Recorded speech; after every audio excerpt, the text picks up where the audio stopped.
Disclaimer, ang Arabic lesson na ito ay nakatuon sa conversational Arabic na karaniwang ginagamit sa araw-araw na usapan. Ito ay informal at hindi katulad ng Arabic na ginagamit sa formal o akademikong konteksto.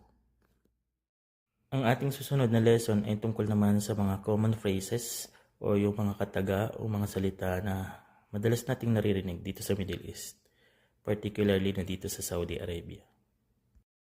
Ito ang pinakasimpleng paraan ng pagbati, ang salitang marhaba o hello sa salitang Ingles. Ikaw naman ay sasagot ng marhaba.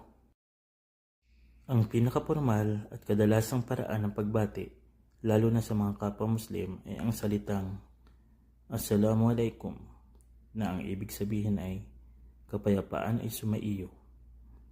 Ikaw naman ay sasagot ng salitang Wa alaikum salam, na ang ibig sabihin ay kapayapaan din ay sumaiyo.